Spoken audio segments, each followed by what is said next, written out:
News point लेकर हाजिर हूं मैं राजीव। तो दोस्तों, संसद का बजट सत्र 2 पार्ट में था, वो अब खत्म हो चुका है, अनिश्चितकाल के लिए स्थगित कर दिया गया है। सदन के भीतर विपक्ष आवाज न उठा पाए, इसकी पूरी तैयारी सरकार ने कर रखी थी, जैसा हम लोगों ने देखा, और ऐसा करने में वो काफी हद तक कामयाब भी रही। बजट सत्र की सबसे बड़ी उपलब्धि तो मोदी सरकार के लिए यही रही कि राहुल गांधी संसद से बाहर हो गए। सदन के भीतर सरकार को परेशान करने वाले राहुल गांधी जो सवाल पूछते और पूछते ही रहते थे, सदन के अंदर हो सदन के बाहर हो, लेकिन खासकर संसद के अंदर अगर वो पूछेंगे, सदन के अंदर पूछेंगे, तो वो सदियों तक याद किया जाएगा उसे। इसलिए क्योंकि कार्यवाही में अगर है, लिखित रूप में है, आज नहीं 50 साल नहीं 100 साल बाद अगर हमारे देश में डेमोक्रेसी चलती रहे और कागजात वैसे ही इकट्ठा रहें, तो वो सब वहाँ पर रिकॉर्ड में तमाम चीज़ें रहती हैं। तो कम से कम अब सरकार को उस परेशानी से संसद में जो है वो राहत मिल गई है, क्योंकि राहुल गांधी अब संसद से बाहर हो चुके हैं। लेकिन सड़क पर सवालों की जो गूंज पहुंच गई है, उसका सरकार क्या करेगी?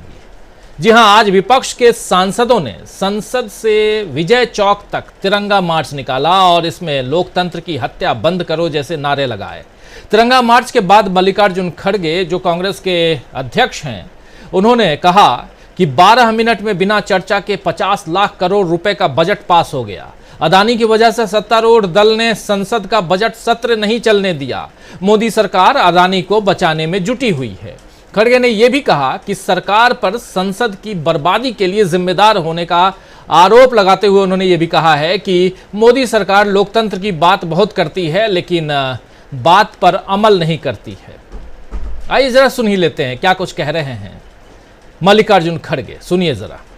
यहां सवाल है पार्लियामेंट का, यहां सवाल है घोटाले का, यहां सवाल है जो जिसने देश की संपत्ति को लूटा,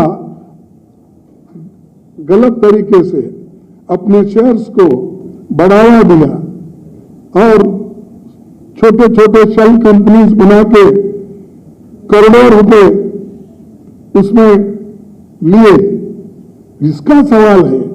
देश की संपत्ति बचाने के लिए हम सारे लोग कोशिश कर रहे हैं, लेकिन वो इसको मानने के लिए तैयार नहीं, क्योंकि दाल में कुछ काला है।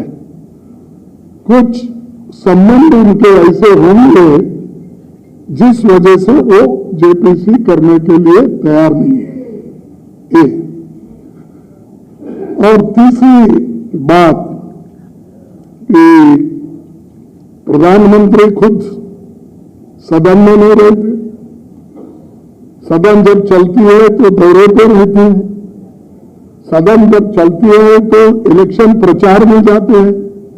ऐसा कभी नहीं हुआ, कोई भी नहीं किया ऐसा।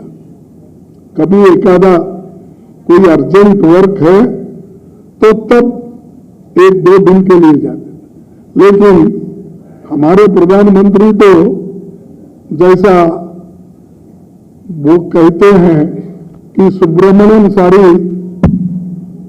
दुनिया का चक्कर लगाया और उसके बाद भी उसको जो मिलना था नहीं मिला, तो गणपति को मिला, ऐसा बोलते हैं। क्योंकि गणपति बैठे जगह बैठा और वो बोला तो सारी दुनिया या शंकर के पास, पार्वती के पास है, तो तुम तो दुनिया भर फिर क्या है, मैं तो यही बैठा हूं। तो इनका उद्देश्य क्या है कि बाहर फिरते रहते हैं, लेकिन पार्लियामेंट में जो आंसर देना, लोगों को बताना और लोगों के लिए जो डेवलपमेंट काम करना, इंफ्रास्ट्रक्चर काम करना, इसके बारे में वो तवज्जो नहीं दे रहे। पुराने रेलगाड़ियों को नए इंजन लगा के हर जगह हरी झंडी फहराते हैं। पुरानी रेलगाड़ियों को नई इंजन लगा करके हर जगह हरी झंडी दिखाते रहते हैं प्रधानमंत्री नरेंद्र मोदी, और बहुत सारी बातें संसद की, संसद के बाहर की, सड़क की बातें यहां रख रहे थे मल्लिकार्जुन खड़गे साहब। कांग्रेस अध्यक्ष खड़गे ने जो बातें दरअसल कही हैं दोस्तों, वो केवल सियासी आरोप नहीं है, बल्कि उनमें जो फिक्र छिपी हुई है उसे समझने की जरूरत है। लोकतंत्र की बात करना और उसे धरातल पर उतारना 2 अलग अलग बातें होती हैं। साल दर साल हम यही देखते आ रहे हैं कि लोकतांत्रिक अधिकारों की आवाज उठाने वालों को सड़कों पर उतरना पड़ रहा है। कभी शाहीन बाग हमने देखा, कभी किसान आंदोलन को भी हमने देखा, कभी बेरोजगार युवाओं को हमने देखा, तो कभी छात्र जो हैं उनको भी देखा हमने, गरीबों को देखा, सब सड़कों पर आ रहे हैं। आम जनता से लेकर अब विपक्षी नेताओं को भी सरकार के सामने अपनी बात रखने के लिए सड़क पर आना पड़ा है। मदर ऑफ डेमोक्रेसी जैसी बातें भी जुमले में तब्दील होती जा रही हैं। खूब आजकल चर्चा चल रही है मदर ऑफ डेमोक्रेसी, जी हाँ। और लोकतंत्र को जहां से खाद पानी मिलता है यानी संसद, वो संसद सरकार के अड़ियल रवैये के कारण ठप कर दी जाती है। इस बार के बजट सत्र में लोकसभा में लगभग 134 घंटे काम होना था, कह रहा हूं लोकसभा में इस बार के बजट सत्र में, इसको अंडरलाइन करते हुए रिपीट कर रहा हूं, जरा ध्यान से सुनिए कि लोकसभा में लगभग 134 घंटे काम होना था, लेकिन 45 घंटे मात्र काम हो पाया है, उससे थोड़ा सा ज्यादा। जबकि राज्यसभा में 130 घंटे का जो कामकाज निर्धारित किया गया था, उस अवधि के मुकाबले 31 घंटे से ही थोड़ा सा ज्यादा कामकाज हुआ है। कहां 130, कहां मात्र 31। तो ये आप देख रहे हैं। तो लोकसभा में 34.28% और राज्यसभा में मात्र 24% ही काम हुआ है। बाकी पूरा वक्त शोर शराबे, विरोध, नारेबाजी, इन सब में गुजर गया है। लोकसभा अध्यक्ष ओम बिरला ने बजट सत्र के दौरान हुए कामकाज का जो ब्यौरा प्रस्तुत किया है, उसके मुताबिक सदन में 8 विधेयक पेश किए गए और 5 विधेयक पारित हुए हैं। 8 विधेयक पेश किए गए हैं, 5 विधेयक पारित हुए हैं। संसद में बीजेपी का बहुमत है, तो विधेयकों को पारित करने में यूं भी कोई अड़चन नहीं आएगी। लेकिन सवाल यह है कि इन विधेयकों पर कितनी देर चर्चा की गई है और विपक्ष की बात सुनने में सरकार ने कितनी दिलचस्पी दिखाई है। विपक्ष तो अदानी मुद्दे पर सरकार से जवाब मांग रहा है, जेपीसी की मांग कर रहा है, लेकिन सरकार इस पर मुंह सिल कर बैठी हुई है। संसद के एक दिन के कामकाज में करोड़ों रुपए खर्च होते हैं। हम लोग कई बार सुन चुके हैं इस बात को कि जनता के इतने पैसे, इतने करोड़ रुपए संसद के एक दिन के घंटा दर घंटा जैसे हम आगे बढ़ते हैं उसमें खर्च हो जाते हैं। सोचने की बात यह है कि संसद ठप होने के कारण कितने करोड़ रुपए स्वाहा हो गए।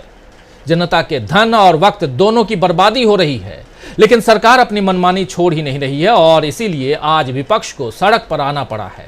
विपक्ष ने लोकसभा अध्यक्ष की चाय पीने से, यानी ओम बिरला साहब ने इस पूरे संसद के कार्यकाल के समापन के बाद चाय पर विपक्षी दलों को बुलाया था, लेकिन विपक्ष ने चाय पीने से भी इनकार कर दिया। चाय पर यह चर्चा भी तभी अच्छी लगती है दोस्तों, जब दोनों पक्ष थोड़ी थोड़ी एक दूसरे की बात सुनते। मगर अभी तो बीजेपी पर सत्ता का मद सवार दिखाई दे रहा है, जिसमें मोदी जी फिर कह रहे हैं कि विपक्ष हताश है, लेकिन 2024 में बीजेपी को कोई हरा नहीं सकता। मोदी जी को विपक्ष हताश दिख रहा है। वैसे आज मोदी जी ने विपक्ष पर जमकर प्रहार किया है। सुन लेते हैं पहले, कहां और कब किया वो बाद में बताऊंगा, लेकिन सुनिए क्या कुछ कह रहे हैं मोदी जी। हमारी सरकार के पहले कार्यकाल में ही बादशाही मानसिकता वाले इन लोगों ने इन शोषितों, वंचितों, दलितों, पिछड़ों कोई मौका नहीं छोड़ा उनकी मजाक उड़ाने में। हर पल उनकी मजाक उड़ाते रहे। हमारी योजनाओं, हमारे कार्यक्रमों को निम्न स्तर का बताने की होड़ बनाई गई। जब मैंने लाल किले से स्वच्छ भारत अभियान की चर्चा की, गांवों को, गरीब को, मेरी माताओं बहनों को इज्जत कर देना, शौचालय की सुविधा देने की बात जब मैंने की, तो यही लोग क्या क्या नहीं कहते थे। जब मैंने डिजिटल इंडिया की बात की, तो इन्होंने अपनी ताकत, पूरी ताकत उसे खारिज करने में, देश के लोगों में भ्रम पैदा करने में, जब हमारा मजाक उड़ाकर ये सफल नहीं हुए, तो बादशाही मानसिकता वाले इन लोगों की नफरत और ज्यादा बढ़ गई। इन्होंने कभी कल्पना भी नहीं की थी कि आर्टिकल 370 कभी इतिहास हो जाएगा। जो काम दशकों तक सरकार चलाने वाले नहीं कर सके, वो काम भाजपा सरकार कैसे कर रही है, ये इन्हें पच नहीं रहा है। इसलिए नफरत से भरे हुए लोग आज झूठ पर झूठ बोले जा रहे हैं। अपने भ्रष्ट कर्मों का खुलासा होते देख ये बेचैन है, हताशा से भर गए हैं। इसलिए अब ये लोग इतने हताश, इतने नाराज हो चुके हैं कि अब एक ही रास्ता उनको दिख रहा है, एक ही उपाय दिख रहा है, और वो खुल करके कहने लगे हैं, मोदी तेरी कब्र खुदेगी। वो कब्र खोदने की धमकी देने लगे। किसकी चर्चा करें, किसकी ना करें। प्रधानमंत्री हैं हमारे देश के नरेंद्र मोदी जी, और जो बातें कर रहे हैं बहुत हताश दिखाई दे रहे हैं, और कह रहे हैं विपक्ष हताश हो गया है और मोदी तेरी कब्र खुदेगी जैसी बातें फिर से दोहरा रहे हैं प्रधानमंत्री नरेंद्र मोदी। लेकिन विपक्ष अगर हताश होता तो चुप लगाकर बैठ गया होता, या फिर ज्योतिरादित्य सिंधिया जैसे बीजेपी में कई लोग आ चुके होते। मगर विपक्ष तो रोज सरकार को आईना दिखाने का काम कर रहा है। संसद नहीं तो सड़क ही सही, हर जगह बीजेपी को विपक्ष ने घेर लिया है। इसीलिए अब अपना स्थापना दिवस भी बीजेपी चुनावी तैयारी जैसा मना रही है। ये जो भाषण आप सुन रहे थे, आज दरअसल बीजेपी का स्थापना दिवस है। आज 6 अप्रैल स्थापना दिवस, और उसी स्थापना दिवस के मौके पर अपने कार्यकर्ताओं को, अपने शुभचिंतकों को संबोधित करते हुए यहाँ सुने जा रहे हैं। आप जो सुन रहे थे अभी प्रधानमंत्री नरेंद्र मोदी को, प्रधानमंत्री नरेंद्र मोदी ऐसे मौके को भुनाने की भरपूर कोशिश करते हुए नजर आए और विपक्ष को कोसते हुए नजर आए, जो आप सुन रहे थे। और हर भाषण में मोदी तेरी कब्र खुदेगी ये सेंटेंस दोहराना वो नहीं भूलते हैं। जैसे ही ये सेंटेंस दोहराते हैं, आप समझ लीजिए कि मोदी साहब जो हैं वो आ गए उसी मोड पे। यानी किस मोड पे? विक्टिम कार्ड वाले मोड पे। तो दोस्तों आइए आज चर्चा करेंगे कि क्या संसद से सड़क तक कमजोर पड़ गई है बीजेपी, इसलिए मोदी जी को इस ढंग की जुबानी, इस ढंग की बातें करनी पड़ रही हैं। विपक्ष की घेराबंदी में क्या फंस चुकी है मोदी सरकार, बीजेपी? ऐसे तमाम सवाल हैं, और सवाल के साथ साथ एक जो हम लिख रहे हैं ऊपर कि विपक्ष के इस तेवर से डर गई है मोदी सरकार। कौन से तेवर? पिछले लगभग महीने भर से आप उस तेवर को देख रहे हैं। चलिए इन